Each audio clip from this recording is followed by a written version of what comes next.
iṣẹ́ Premier FM 93.5 ti ẹ̀ka rédíò Nàìjíríà ní ìlú Ìbàdàn. Ẹ̀yin múmìnì àti múmìnà, mo ní àkókò tó láti mú ètò yín ètò wa ètò Nuru Islam wá fún yín. Etí àwọn ọmọ ìyá wa olóògbé Elizabeth tí wọ́n ṣe onígbọ̀wọ́ rẹ̀, ẹ máa bá wa bọ̀.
أعوذ بالله من الشيطان الرجيم بسم الله الرحمن الرحيم.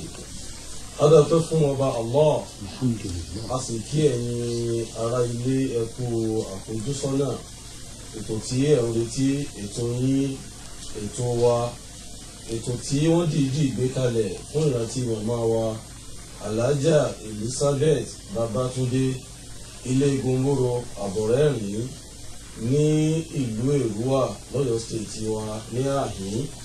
À ń fi Ọlọ́run a fi ń bi Ọlọ́run kọ́rọ̀ ju àánú rẹ̀ àlùbáríkà rẹ̀ oore ajẹ́jẹ́tàn rẹ̀ kọ́rọ̀ sí kábàárì màmá náà. Àwọn tí Ọlọ́run ọba àlékè ọlá ṣe fún wọn lọ́mọ tí wọ́n rántí wọn sí dáadáa Ọlọ́run ọba àlékè ọlá mọ̀dínà wọn kankan nù wọn. La hawla wala quwwata illa billahi al-aliyyil azim. Gẹ́gẹ́ bí ìṣe wa ní gbogbo ọjọ́ àlárúbà, àwọn bàbá àlùbáríkà, bàbá tí Ọlọ́run fi mọ̀nà tí àwọn náà sì ń gbìyànjú àti tọ́ àwọn èèyàn sọ́nà, àwọn ni a tún tẹ̀lé wá ní òní gẹ́gẹ́ bí a sì máa ń tẹ̀lé wọn wá okun ara wọn kọ́lọ́run jẹ́ kí ó máa jẹ́. Àwọn bàbá yìí àwọn ni aláṣẹ àti olùdásílẹ̀ Madun Naja, ilé ẹ̀kọ́ tó balẹ̀ gbàgà sí odidi ìlú Muslim ní Ìgbìtóyè street. Àwọn ni Fadilatu Sheikh Abdulwahid Abdulhamid. Ẹkẹ́ àwọn ará mi. Assalamu alaikum wa rahmatullah. Wa alaikum assalam wa rahmatullahi wa barakatuh. Báyìí àwọn olùkọ́ mi aṣíwájú mi nínú sí Ọlọ́run, Sheikh Abdulrahman Muhammad Al-Awwal Ọlálékan, àwọn náà ń bẹ pẹ̀lú wa ní alẹ́ yìí. Assalamu alaikum. Wa alaikum assalam wa rahmatullahi wa barakatuh. Ẹ̀yin èèyàn, ẹ fìdílé nǹkan àbí kí ẹ wá nǹkan lédìí. Ètò tó ní ètò tí ó kan gbogbo wa pátápátá ni. Kódà kì í ṣẹlẹ́sìn Ìsìláàmù nìkan oṣù ni ó ṣàǹfààní mẹ́. Gbogbo ẹni tí ń bẹ láyé pátápátá tí a bá farabalẹ̀ gbọ́ ètò yìí á ṣe àǹfààní tó pọ̀ níbẹ̀. Èmi kí mo ní ìdánilẹ́kọ̀ọ́. Àwọn olùkọ́ mi aṣáájú mi Sheikh Abdulrahman Al-Awwal, àwọn ni wọ́n ní ìdánilẹ́kọ̀ọ́ pẹ̀lú àkọmọ̀nà àwọn tí máa ba ìjọmọ ìyá jẹ́, àwọn tí máa ba ìjọmọ ìyá jẹ́. فليتفضل مشكورا منا معذورا من الله سبحانه وتعالى. أعوذ بالله من الشيطان الرجيم. بسم الله الرحمن الرحيم. الحمد لله رب العالمين ولي الصالحين،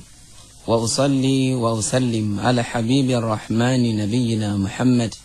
وعلى آله وأصحابه أجمعين.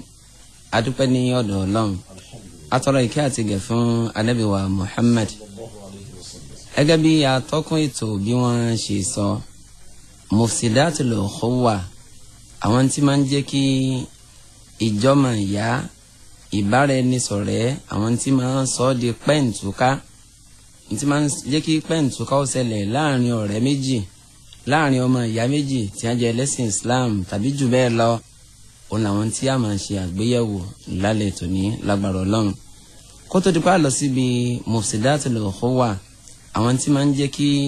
ìjẹ́ ọmọ ìyá tí máa ń jẹ́ ó bàjẹ́ ó yẹ ká kọ́ maqamul ukhuwa yẹn ni pé ipò wo gangan ni sharia Islam ń ló fi ìjọmọ ìyá ìjẹ́ ọ̀rẹ́ nínú ẹ̀sìn ipò wo ni Islam ń ló fi sí. tábàwò náà alukurani alápọ̀nlé nínú suratul Hujurat ní àyà ẹlẹ́ẹ̀kẹwàá níbẹ̀ Allah subhanahu wa ta'ala sọ pé innamal mu'minuna ikhwa Ọlọ́run ní ẹ̀yin tí ẹ jẹ́ onígbàgbọ́ òdodo ọmọ ìyá ńlẹ́jọ jẹ́ o. tábà ń sọ nípa ìjọmọ ìyá nínú ẹ̀sìn Islam okùn tó yí tó lágbára púpọ̀ ni kódà ìjọmọ ìyá lẹ́sìn Islam kìí ṣe ẹgbẹ́ ìjọmọ ìyá léyìí tó ṣe pé ìran tàbí ẹbí tó panipọ̀. Ọlọ́run tó bá rí bẹ́ẹ̀ fa aslihu bayna akhawaykum aṣeitan ọmọ àlè ni ẹni bí ńlá ṣeitan yóò fẹ́ dá àìgbọ́ra ẹni yé yóò fẹ́ dálẹ̀ láàrin tó bá rí bẹ́ẹ̀ gbóngbòngbòn tí bá ń ṣẹlẹ̀ láàrin ọmọ ìyá yín Ọlọ́run ní kẹ́ ẹ ṣe àtúnṣe láàrin àwọn oníjà méjì.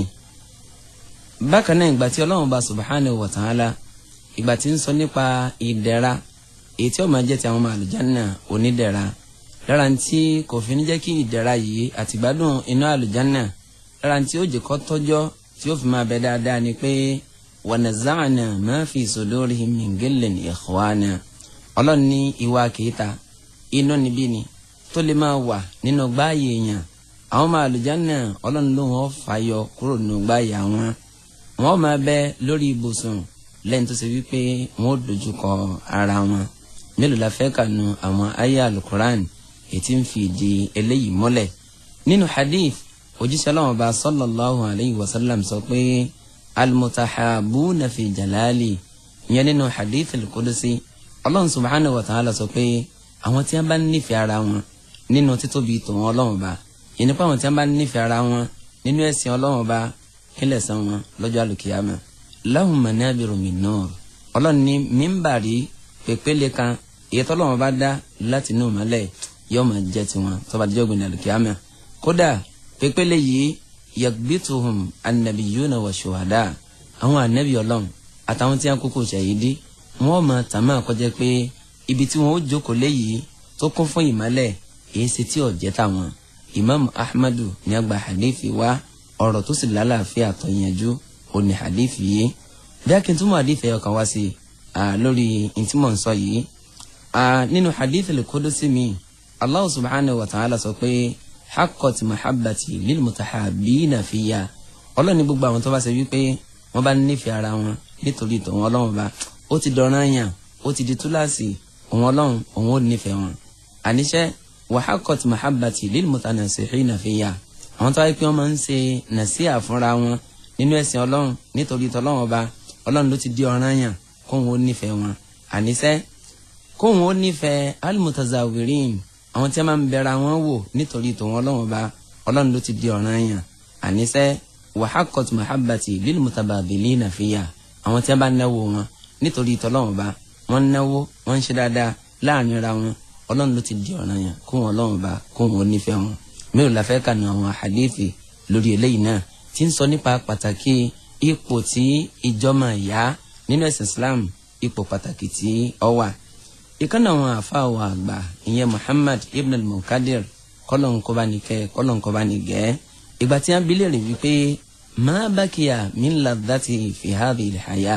wọ́n nínú ìsẹ̀mí ayé yìí kí ni tó rò pọ̀ sẹ́kù ní nǹkan àdùnnú léyìí tó ń rí nínú ìsẹ̀mí ayé yìí níta àfààfin dáwọn lónìí pé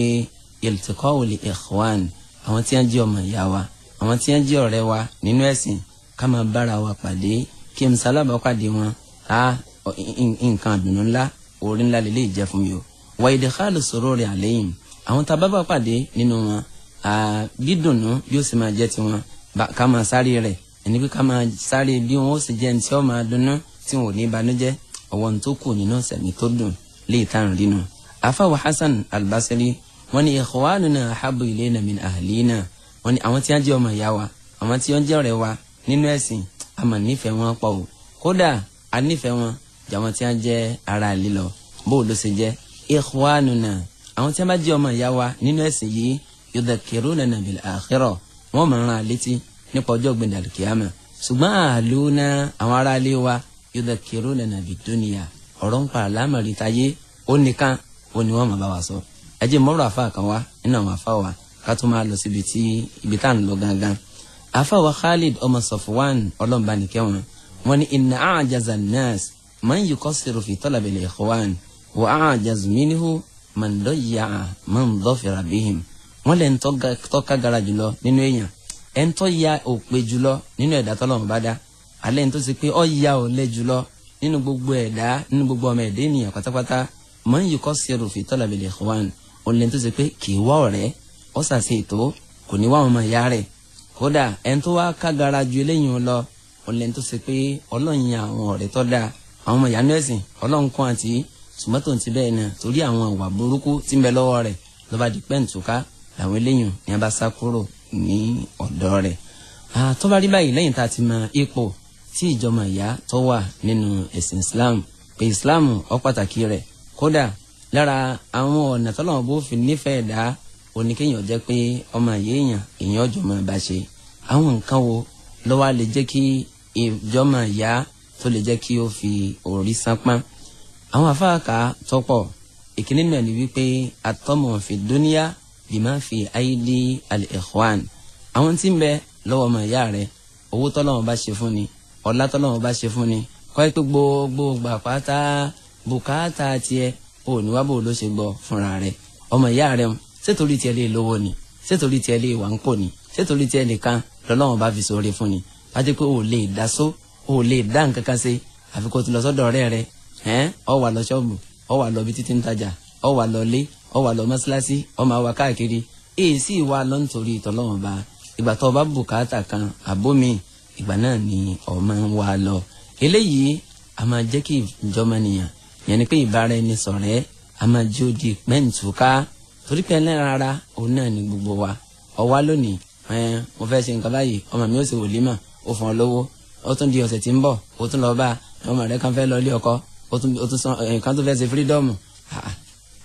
eléyìí a máa fa kí ìjọmọ̀ ìyá a máa fa kí kó bàjẹ́ kó forí sápá.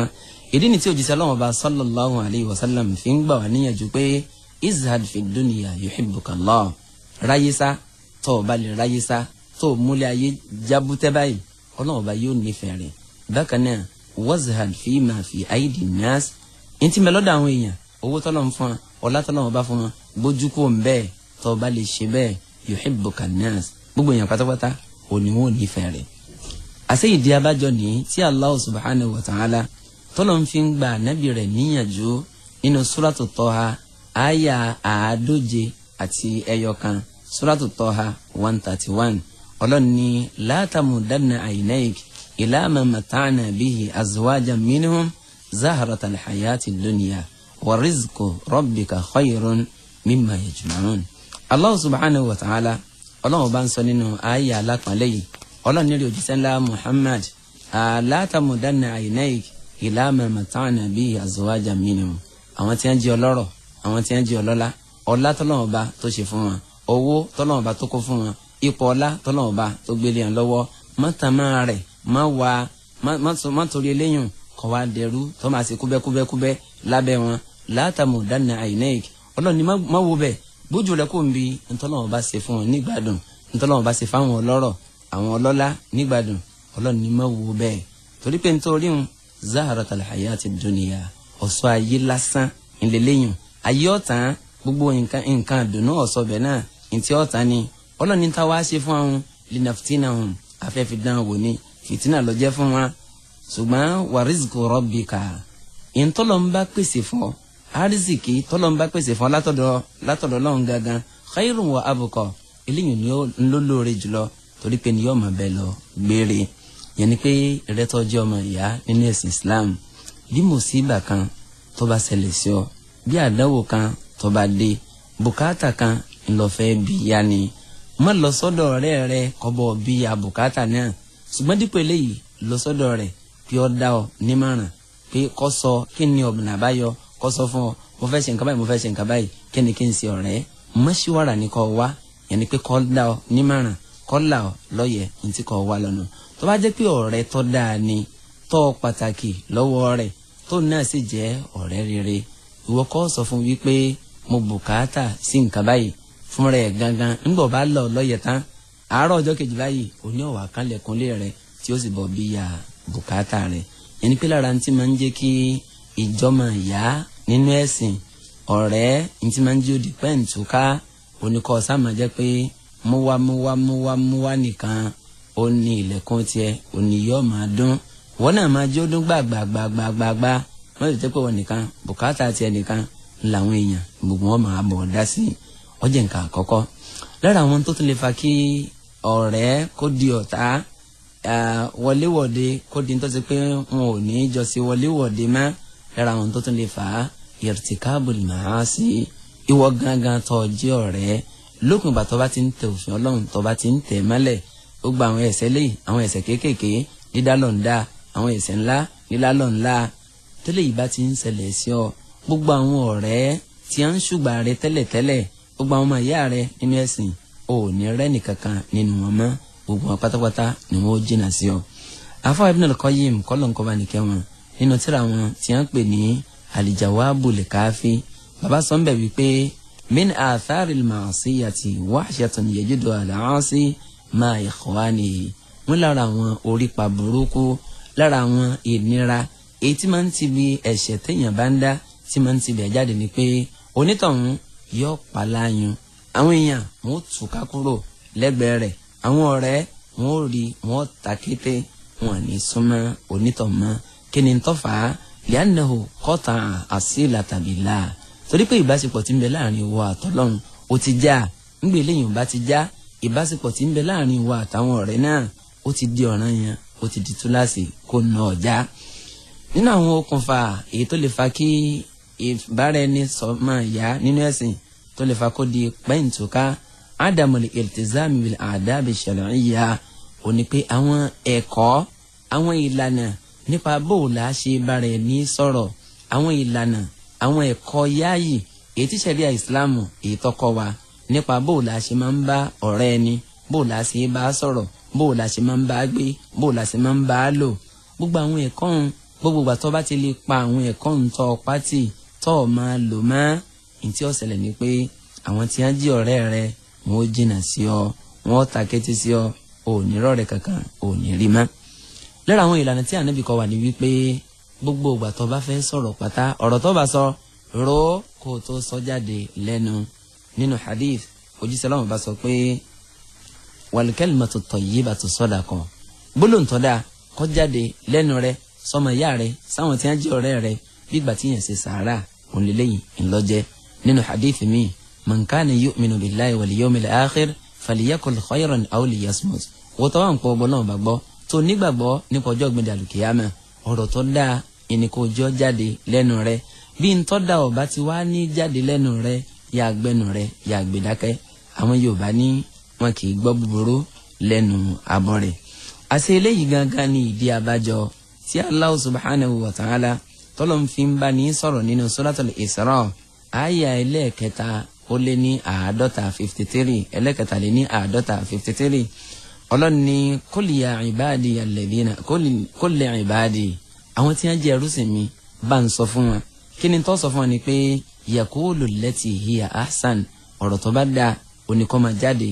látẹnu wọn mọ̀wí tí ọ̀dà sọ́mọ nìkejì rẹ sẹ́ńtọ́ jẹ́ ọ̀rẹ́ rẹ má bu léèbù ara má ṣépè fún kó ló fi ń ṣe àwàdà inna ash-shaytana yanzagu baynahum torí pé àṣetán àbáàrin wọn tó tò bí ó ṣe dàrú ntí àṣetán ntí máa ń wánu inna ash-shaytana kana lil insani aduwwan mubina dájúdájú èṣù ọ̀tá tó fojú hàn ńlọ́jẹ́ fún rẹ̀ tó jẹ́ ọmọ ànábì ádámà alayhi salatu wassalam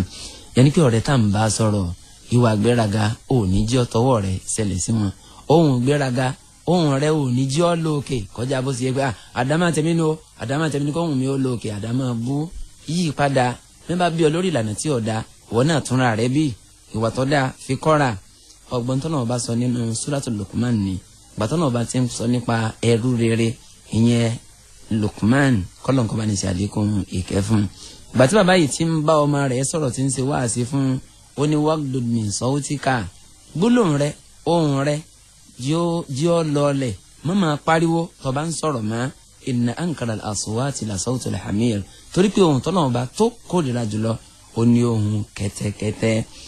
Abdullahi ibn Amr ibn As ó ń sọ nípa ìròyìn Ànábì wa Muhammad sallallahu alayhi wa sallam ó ní lam yakuni nabiyyu sallallahu alayhi wa sallam fahisha wala mutafahisha òjíṣẹ́ lọ́wọ́ bá Ànábì wa Muhammad kò jẹ́ ní tí máa ń sọ̀rọ̀ bú kò jẹ́ ní tí máa ń wu ìwà bú kìí máa wù ìwà bú àbọ̀rọ̀ bú kìí sì ṣèèṣì tọwọ́ Ànábì wa Muhammad sallallahu alayhi wa sallam. lára ẹ̀ náà lábẹ́ ìlànà àwọn ẹ̀kọ́ tí Islam tó fún ni nípa bá a ṣe máa ń bá ọmọ nìkejì sọ̀rọ̀ bẹ́ẹ̀ ń tọ́jú ọmọ ìyá rẹ̀ tí bá ń sọ̀rọ̀ gbogbo àti bá ń sọ̀rọ̀ tẹ́tí kọ́ gbọ́ kódà ní tí bá ń sọ ìbáàjẹ́ wípé ó kùnà níbi tí ń sọ farabalẹ̀ kó ojú ó wí ọ̀rọ̀ ń tán bọ́ọ̀ bá ṣe bẹ́ẹ̀ tó ń gbé ọ̀rọ̀ ọmọ lẹ́nu àwọn èèyàn ó kórìíra rẹ̀ láti pàṣẹ kórìíra wọn ó já ọ́lẹ̀ wọn ó jìnà sí ọ. ìdí nìkan fi jẹ́ wípé ìkànnì àwọn ẹni ọlọ́run nínú àwọn aslafuna salihun bàbá wa al-Dhahabi àwọn ní a sọ nípa àfa wa Ata ìgbà tí wọ́n ń sọ nípa àfa wa Ata wọ́n ń sọ nípa rẹ̀ wípé wọ́n ní àfa wa Ata wọ́n ní a sọ wípé inna ar-rajula la yuhaddithuni bil hadith a'rifuhu qabla an talidahu ummuhu wọ́n ní ẹlòmíì yóò máa gba àdìfì yóò máa mú àdìfì wá pé ànábì sọ báyìí ànábì sọ àdìfì báyìí àwọn sọ̀rọ̀ àbùkẹ́ diwọ́ báyìí àwọn máa gbọ́ àdìsí tó sẹ́ẹ̀fẹ́ máa sọ léyìí tó ṣe wípé wọn ò tí ìyá rí ò tí ì bí táwọn ti máa àdìfì wọn ṣùgbọ́n fayahmiluni husnul adabi ala al-istima'i ilayhi ṣùgbọ́n ìwà tó dáa ẹ̀kọ́ yáàyè tá a ti kọ́ látara ànábì sallallahu alaihi wasallam ẹ̀kọ́ ń ìní ọ̀wà mú mi tí wọ́n á fi tẹ́tí gbọ́n tí ń sọ hatta yafruga tí ó fi parí ọ̀rọ̀ rẹ̀ tí ń sọ tán.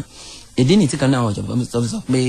watarahu yasgi lil hadisi bi sam'ihi wa qalbihi wa la'allahu adra bihi ọ̀rẹ́ lómi nígbà tó ń bá ń sọ̀rọ̀ yóò bù kẹ́díwọ́ ni yóò máa gbọ́n tó ń wí yóò máa fọkàn bá ń tó ń sọ yóò máa fi bá lọ.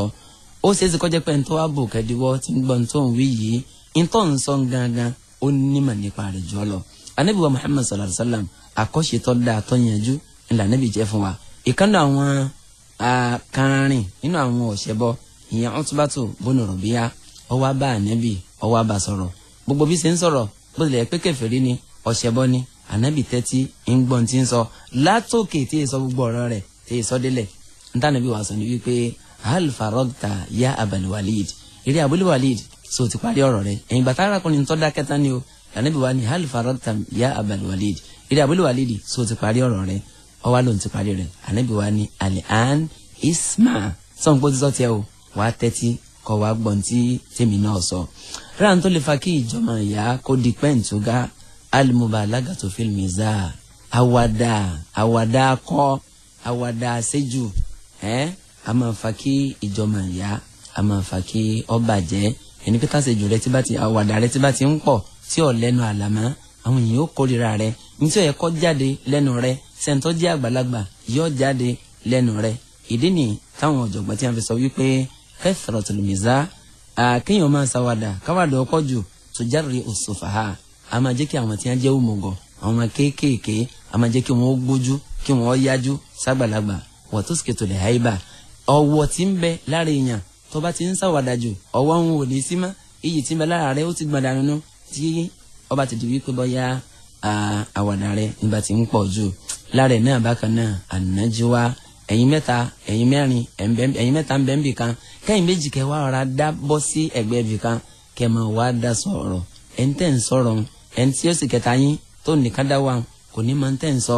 inú rẹ̀ yóò máa bàjẹ́ afa Ibn Kathir wọ́n ní qala al-ulama inna ash-shaytanu yuwaswisu lahu wọ́n ní ash-shaytan ẹni ọ̀kan ntí ọ̀dà yóò máa fi sí arákùnrin kẹta yóò máa fi sí lẹ́mìí pé innahum yatakallamuna fika ọ̀rọ̀ rẹ̀ ní à ń sọ ọ̀rọ̀ rẹ̀ ní à ń sọ wa yastahdithunaka fi kalamihim gbogbo ntí mẹ́nu ọ̀kan wọn pẹ̀lú ntí à ń sọ lórí rẹ̀ òní gbogbo rẹ̀ ńlọ́wàdí lórí lára ẹ̀ náà bákan náà níparí al-jidalu wal-mira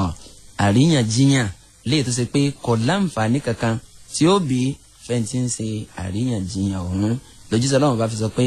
inna abghada rijali ila Allah al-aladul khasmu ẹni tó lọ́wọ́ bá tó kórìíra jùlọ nílẹ̀ tó ṣe pé ó jẹ́ aláríyànjiyàn tó tún jẹ́ alájàngbìlà kọ́lọ́mbà kó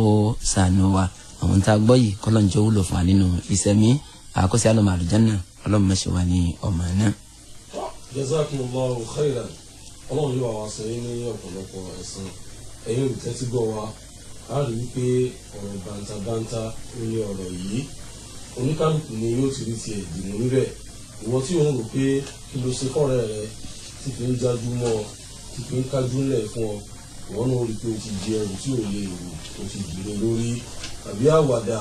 èyí tí ọjà wàdà kọ àbí ìmọ̀ mú ara ẹni bá sọ̀rọ̀ pa ẹnìkan tì èyí ò rí pé àwọn ẹ̀kọ́ yáàyè tí èèyàn fi gbélé ayé táyé fi rọrùn ó kún kẹ́kẹ́kẹ́ sínú Islam kọ́nà wọn bá lè jọlá kọ́mọ́sí ní ìbàlẹ́gbẹ̀ ogun fún wa láyé ń bè àti níjọ́ ògbìn ìdàlùkìyàmọ̀ bóyá ẹ̀yin lọ́sẹ̀ ń darí dé láti ibi tí ẹ lọ ni ètò yín ètò wa Nurul Islam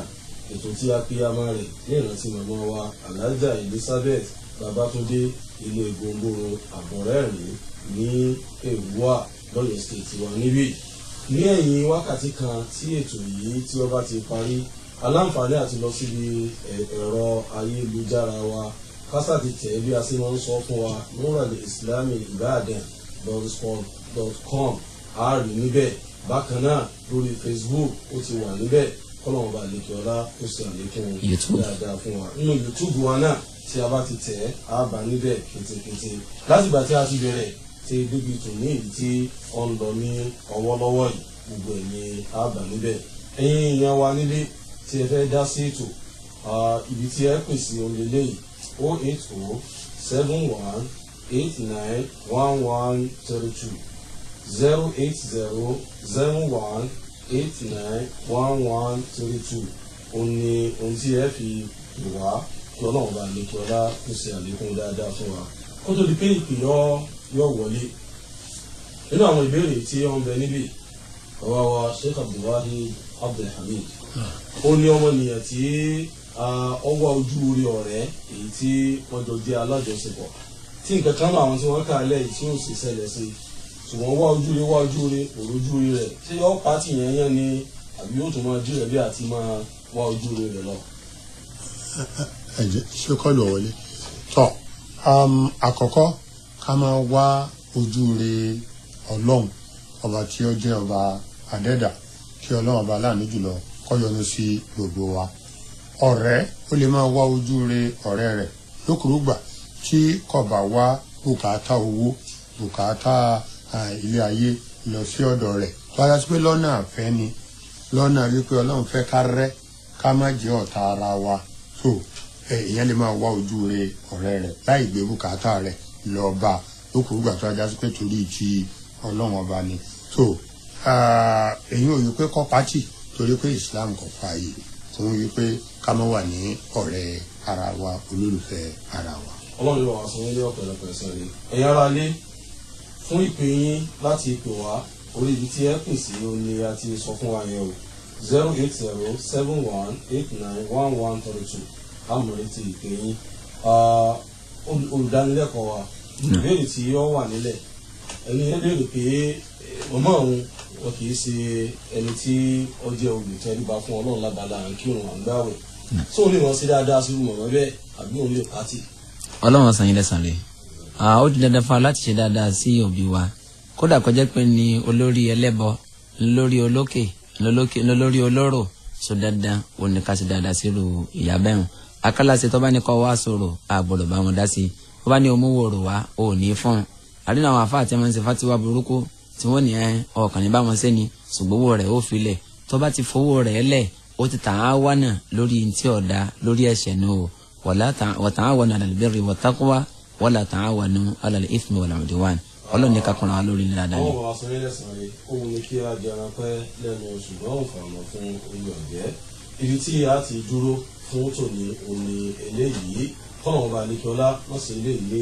àsìmọ̀ fún oníkálukú wa ó sì máa ṣe ní àgbọ̀wọ̀n fún èyí tí ẹ̀ ń gbọ́ wa náà ẹni tí ó jẹ́ kí ẹ ní àǹfààní àti máa gbọ́ wa kétékété tí wọ́n ń gbé sókè gbé sílẹ̀ òní Doris Adéníyì kọ́nà ọba ṣe àlékún dáadáa fún wa olóòtú ètò ní Alhaji Tohir Abọ́ládé Imam èmi ọmọ yín Hizkil Hamza ènìyàn ṣe máa ṣàlàyé.